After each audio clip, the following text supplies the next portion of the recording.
What's up, guys? This is going to be part one of a three-part video series I'm doing demonstrating how my cubing solving analysis works and using MaxPark as a case study, which I think in itself will be interesting for people. And like whether or not you're interested in the service or not, I think you'll learn something watching this video series just from seeing how I think and feel about MaxPark solves and just providing my thoughts on it through the same methodology that I do in my solving analysis service. So this first video will not be terribly interesting. This is mainly setting the context for what's to come. Part 2 of this series will be me going through an average of 5 of Max's and like pointing out little tidbits of information, what I like, what I don't like, and then just anything that I think is of note, or noteworthy rather. And that is something that is included in the 50 USD improvement plan that I send out to people. But that's not the real important part. The real juicy stuff will be in part 3, where I actually explain how I would suggest Max to practice in order to improve his 3x3 times. So that's where like the real like 80 to 90% of the like value of my 50 USD improvement plans is. But of course the tidbits of information can be nice. So that's what's to come, and now just for setting a little bit of context, there are 3 things I hope either stop being misconceptions or just like more well understood about my solving analysis service. So firstly, the average I'll be using to analyze Max will be from a Bruin Cube Day 2018. So it is from this year, so it is relatively current. However, I think it's from before US Nationals, so it's kind of outdated in that sense. And there is a few reasons I'm doing this. It is intentional. Firstly, Max isn't paying me, so I'm not going to give him the best bang for his buck. Although that's like a very, very minor reason, but I do want to make it clear that I'm doing this case study for the benefit of the whole cubing community and not just Max. But full disclosure, I'm not being paid for this.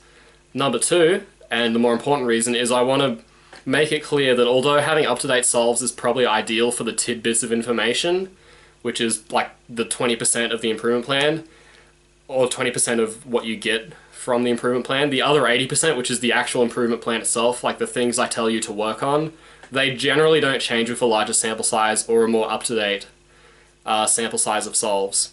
So the fact that I'm actually only going to be using 4 solves because one of them wasn't filmed in the average, but even then those 4 solves are more than enough to give a really, really well thought out improvement plan. So that's kind of why I'm doing that.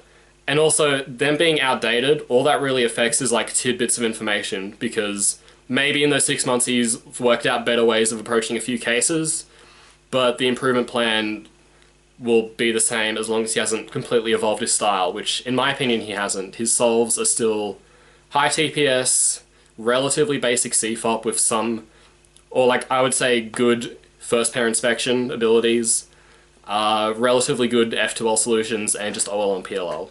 Like he doesn't really use anything fancy for CFOP. So his solving style, it was like that of the Bruin Cube Day, and I think it's more or less like that now. So that's why the improvement plan won't really change. So that's one of the misconceptions I want to clear up. I'm now going to refer to my notes because I'm bad at preparing. Okay,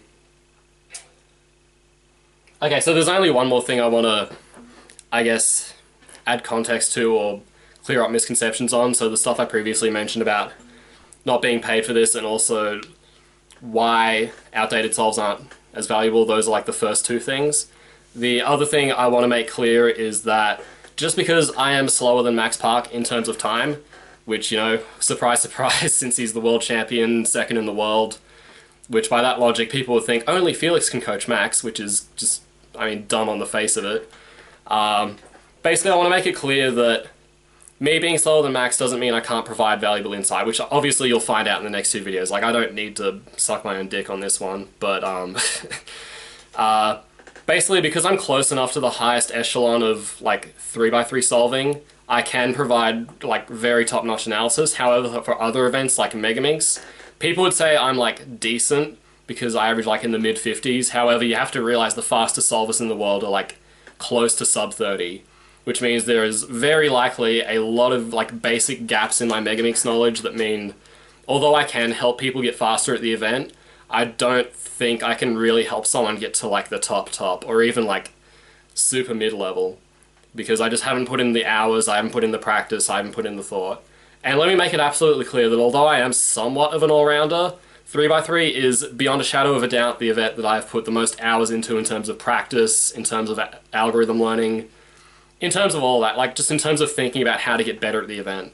So, although I am an all-rounder, and although I have events where I'm higher ranked than I am in 3x3, I would say 3x3 is my specialty. So yeah, that's just what I want to clear up. Like, if you look at other sports, esports, tennis, whatever, all the top players usually have coaches that are telling them, you know, how to practice, what to eat, what to do, how to prepare. Even though the coaches themselves, you know, they're not getting the gold medals. But again, I just wanted to make that connection for some people in case, you know, people are kind of seeing me as a snake oil salesman, which I mean, I don't think people are, but just thought I'd put it in there anyway.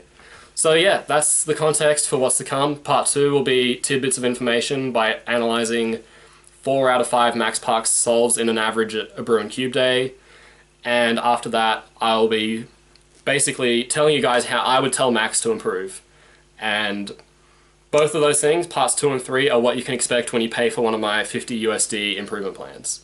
And at the end of the whole series, I'm also going to be announcing a cheaper alternative, because I know some people don't want to invest 50 USD into one of these plans, which is absolutely fine. I think there's a lot of value to them. However, because of market demands, I gotta please the market. The market's always right. So yeah, that's what's to come. Enjoy. Get excited, get hype, and I'll see you in the next one.